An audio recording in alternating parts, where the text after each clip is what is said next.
Di antaranya yang pertama, perubahan paradigma belajar, disiplin positif, nilai-nilai kebajikan, kebutuhan dasar manusia, motivasi perilaku manusia, kemudian posisi kontrol guru, keyakinan kelas, dan segitiga restitusi. Pembelajaran dengan paradigma baru. Ini untuk yang pertama ya, yaitu pembelajaran dengan pemahaman baru. Pembelajaran yang berpihak pada murid, kemudian mempunyai prinsip berdiferensiasi.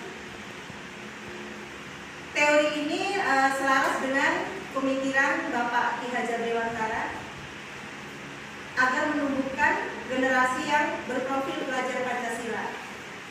Pelajar yang berprofil pelajar Pancasila itu meliputi 6 dimensi: kreatif, gotong royong, berkebinekaan global, berintak kepada Tuhan, mandiri, dan bernalar kritis. Kemudian miskonsepsi tentang teori kontrol guru. Yang pertama, ilusi bahwa semua penguatan positif memiliki manfaat dan efektif. Padahal kalau kita pikir, tidak semua penguatan positif itu efektif untuk dilaksanakan. Dampaknya tidak selalu positif. Kemudian yang kedua, ilusi bahwa orang dewasa berhak memaksa. Pada kenyataannya, kita itu sering sekali menjadi orang dewasa yang memaksa ini dalam hal ini. Contoh misalnya, ketika anak tidak mau melakukan sesuatu, kita merasa punya power, kita merasa punya kekuatan untuk memaksa agar anak melaksanakan sesuatu. Padahal anak pun punya hak, punya keinginan yang wajib kita pahami, kita mengerti, dan kita hargai. Kemudian yang selanjutnya adalah ilusi bahwa membuat rasa bersalah dan kritik mampu menguatkan karakter. Itu secara tidak kita sadari, kita sebagai guru ini mungkin pernah paling tidak pernah membuat merasa bersalah ini. Sebagai contoh misalnya, ketika anak berbuat salah, kita mengatakan dengan memberi pernyataan, ya Allah nak, kalau kamu begini terus, nanti ibu bisa ditegur oleh bapak kepala sekolah. Mungkin untuk si anak yang kita kasih masukan itu, dia bisa menyadari kesalahannya dan mungkin bisa untuk tidak melakukannya lagi. Tapi ada efek di hati mereka, dia akan merasa bersalah dengan ucapan dia. Ya Allah, kalau dulu aku ditegur kepala sekolah bagaimana? Baik, di sini ada mengubah paradigma stimulus respon ke pendekatan teori kontrol. Yang pertama, menurut stimulus respon, realitas kita sama, kebutuhan kita sama. Padahal kebutuhan kita ini berbeda kalau menurut teori kontrol. Kemudian yang kedua, semua orang melihat hal yang sama, tapi teori kontrol mengatakan setiap orang memiliki gambaran yang berbeda. Selanjutnya, kita mencoba mengubah orang agar berpandangan sama dengan kita. Ini yang sering terjadi sama kita. Kita ingin orang berpandangan sama kita. Padahal, menurut teori kontrol, kita lah yang harus berusaha memandangi pandangan orang itu tentang dunia. Kemudian orang lain bisa mengontrol saya, tapi pada kenyataannya hanya kita sendiri yang bisa mengontrol diri kita. Baik, selanjutnya adalah kebutuhan dasar manusia. Kebutuhan dasar manusia ini merupakan segala sesuatu yang kita lakukan untuk memenuhi apa yang kita inginkan. Sesuatu yang kita lakukan itu seluruhnya pasti memiliki tujuan, yaitu untuk memenuhi kebutuhan dasar yang baik. Ada 5 kebutuhan dasar manusia, diantaranya kebutuhan kasih sayang atau rasa diterima, kebutuhan bertahan hidup, kebebasan, kekuasaan, dan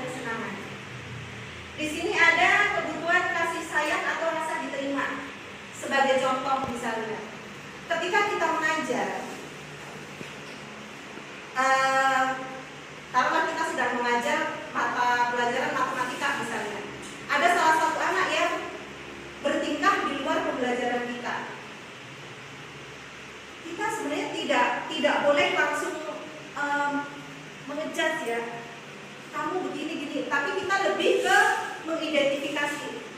Anak berperilaku seperti itu pasti ada satu kebutuhan dasar yang kurang terpenuhi. Di antaranya, kenapa dia berperilaku beda? Kenapa dia tidak fokus ke pelajaran kita? Mungkin mereka yang seperti itu mencari perhatian dari kita. Mungkin kebutuhan dasar kasih sayangnya ini kurang terpenuhi di rumahnya. Kemudian yang kedua, kebutuhan bertahan hidup. Seperti di kelas saya pribadi kemarin ada kejadian ngambil makanan temennya. Setelah saya mencoba mencari tahu, ternyata ini bukan sebatas iseng. Mengatakan bahwa dari rumah belum sarapan. Dari pihak orang tuanya belum memenuhi kebutuhan dasarnya, yaitu berupa makan, sandang, pangan, papan, ini termasuk bertahan hidup di sini. Dan ternyata ini belum terpenuhi. Kemudian yang ketiga, kebebasan. Sebagai contoh, anak yang tidak bisa bernyanyi, kita tidak akan bisa memaksa mereka untuk bernyanyi. Tapi kita bisa alihkan. Misalnya saat kita pembelajaran kita mengajarkan menyanyi Garuda Pancasila. Harusnya kita tidak bisa memaksa, tapi kita berikan kalau misalnya kesukaannya menggambar, yang lain menyanyi Garuda Pancasila, anak yang khusus ini kita berikan untuk menggambar burung Garuda, itu lambangnya. Jadi secara materi kita juga dapat, walaupun kita berikan tugas yang berbeda, tapi tetap terarah seperti itu. Kemudian kebutuhan kesenangan, misalnya di sekolah ada anak yang suka jahil, suka ngeledekin temennya, tapi dia bahagia, dia bisa nyolek temennya, bisa sampai nangis. Ada kayak seperti itu Bapak Ibu? Ya. Ngeledekin temennya, kalau belum nangis belum, tapi temennya diledekin udah nangis, bahagia, dia happy banget, berhasil, seneng banget gitu. Padahal itu yang dilakukan kurang tepat. Kenapa ngeledekin usil sama temennya?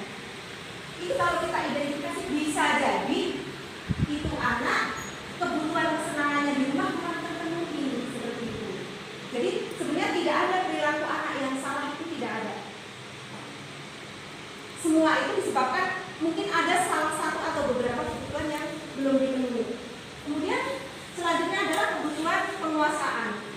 Penguasaan di sini bisa disebut seperti power ya, pengakuan. Buat apa ke temennya hanya untuk menunjukkan ini loh saya, yang seperti itu. Jadi semua perilaku manusia apapun bentuknya itu semua memiliki tujuan. Perilaku manusia, motivasi ini ada dua, motivasi intrinsik dan motivasi ekstrinsik. Motivasi intrinsik itu motivasi yang timbul dari dalam diri kita, tak ada pengaruh dari luar lingkungan diri kita. Kemudian yang kedua, motivasi ekstrinsik itu motivasi yang ditimbulkan dari luar. Misalnya Pak Guru pengen mengajar biar dibilang hebat, atau Bu Guru ingin rajin tiap hari karena ingin mendapat ujian dari kepala sekolah, atau karena ingin mendapat penghargaan. Yang ini tidak akan bertahan lama.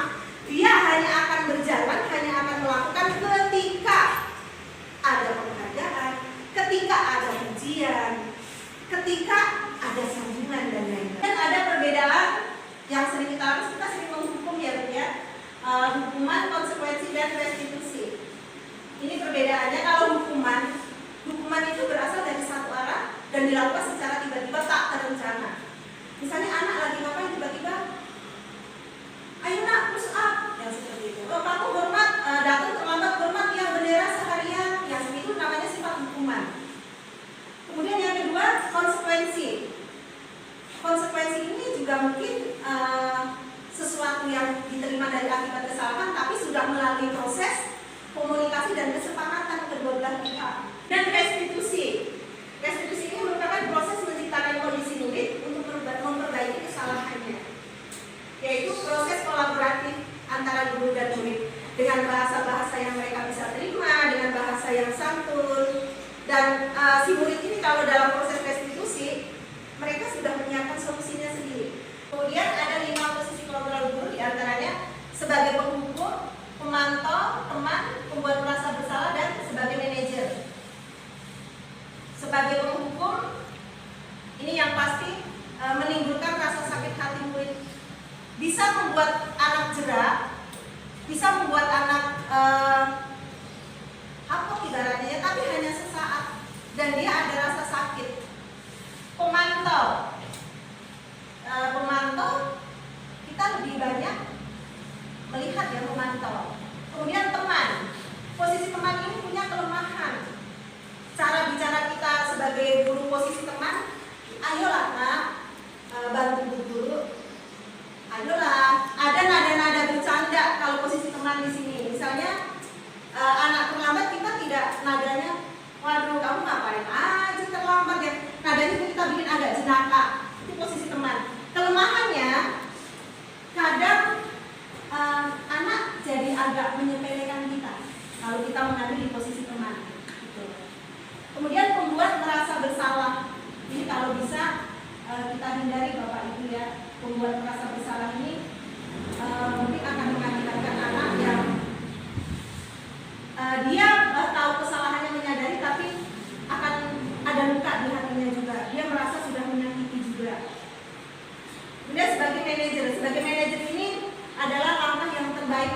Kita sebagai manajer pertama, yang pertama kita akan menstabilitaskan identitas mereka. Kemudian yang kedua, kita akan validasi keyakinannya. Kemudian yang ketiga, validasi kesalahan dan menanyakan keyakinan yang telah dia langgar. Selanjutnya adalah keyakinan kelas, budaya positif selanjutnya. Mengapa keyakinan kelas? Mengapa bukan peraturan kelas? Karena keyakinan kelas ini bersifat abstrak, yaitu berupa pernyataan. Keyakinan kelas yang dulu biasa kita sebut peraturan kelas atau kontrak belajar, sekarang diubah namanya untuk menyesuaikan biar lebih ke hati, lebih mudah dilaksanakan, yaitu dengan kesepakatan kelas atau keyakinan kelas. Keyakinan kelas itu universal, dibuat dalam pernyataan, positif, tidak perlu banyak agar mudah diingat, dipahami dan dilaksanakan. Kemudian ini segitiga restitusi yang tadi saya sebutkan. Itu suatu proses yang berupa dialog yang dijalankan orang tua atau guru kepada murid agar murid dapat mandiri dan bertanggung jawab. Pertama, validasi tindakan yang salah. Validasi tindakan yang salah ini bukan berarti kita membenarkan tindakan mereka yang salah, tapi cara berbahasa kita bagaimana caranya si anak ini tidak fokus ke kesalahannya. Misalnya ada siswa terlambat. Untuk validasi tindakan yang salah, kita bilang, kita kan bukan manusia yang sempurna. Kemudian menstabilkan identitas. Kita bisa menanyakan kenapa terlambat. Menanyakan keyakinan kita kaitkan dengan keyakinan yang telah kita buat di kelas. Misalnya dengan kesalahan dia terlambat, adakah keyakinan kelas yang kamu langgar? Bagaimana langkah kamu selanjutnya agar kamu bisa berbuat sesuai dengan keyakinan kelas kamu? Setiap perilaku sedikit saja yang menyimpang itu pasti punya alasan tersendiri. Mereka punya tujuan. Siapapun itu, kita orang dewasa pun sama. Kita melakukan apapun itu pasti kita punya tujuan ya, untuk pemenuhan tujuan dasar kita yang belum terpenuhi.